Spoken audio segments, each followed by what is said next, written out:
হুজ্জাতুল্লাহ বালিগা।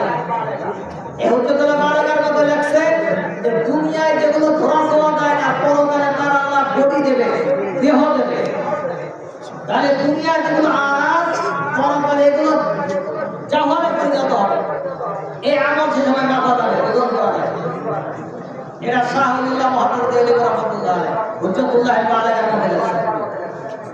কেউ কেউ বলছেন যে আমল ওজন করা হবে মানে যে আমল করছে তার ওজন করা হবে।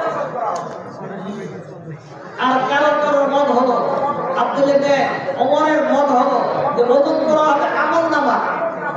কিরামান কাতিবিন ইয়ালামুনা মা তাফআলুন, দুই ঘাটে কিরামান কাতিবিন লিখতেছে কিয়ামতের দিন দেখা হবে মালি হাদাল কিতাব লা ইগাদিরু সাগীরাতান ওয়া কাবীরাতান ইল্লা আহসাহা। এমন কিতাব যেখানে ছোট বড় সবকিছুই লিপিবদ্ধ করা আছে। আগে বুঝতে অসুবিধা হয়েছে, এখন অসুবিধা হয় না। একটা মোবাইলের মেমোরির মধ্যে কত কিছু রাখা যায়।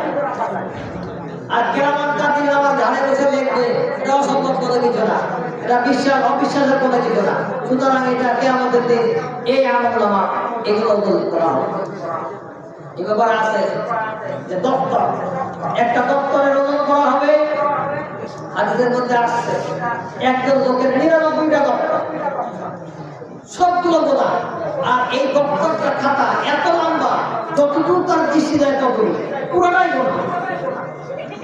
আল্লাহ রাব্বুল আলামিন তাকে বলবেন যে দেখো তো তোমার এই করতে তোমার কাজ হলো, স্বীকার করো। বলবে এখানে তোমার কোনো ওজন আপত্তি আছে, কোনো অভিযোগ আছে? কয় না, কোনো অভিযোগ নেই। তাহলে এখন তোমার জাহান্নামে পাইছে না, জাহান্নামে যাবে। আল্লাহ রাব্বুল আলামিন ফেরেশতা দিবেন, ক্ষমা তাকে নিয়ে আসে, তারা ওজন করো। ফেরেশতারা বলবে আমরা কি ওজন করবো? তারা 99টা দপ্তর পুরোটাই কোনো সেরকম কিছু নাই, ওজন আর কি। আল্লাহ বলে রাখো দিয়ে আসে। ওই আমলগুলো এক পাল্লায় উঠায়, এক পাল্লায় উঠায়। আর একটা কাগজ, যে কাগজের মধ্যে লেখা আছে আশহাদু আল্লা ইলাহা ইল্লাল্লাহ ওয়া আশহাদু আন্না মুহাম্মাদান আবদুহু ওয়া রাসূলুহু, ওই কাগজটা আল্লাহ পাল্লায় দেওয়ার পরে ওই পাল্লা ভারী হয়ে যায়। সুবহানাল্লাহ।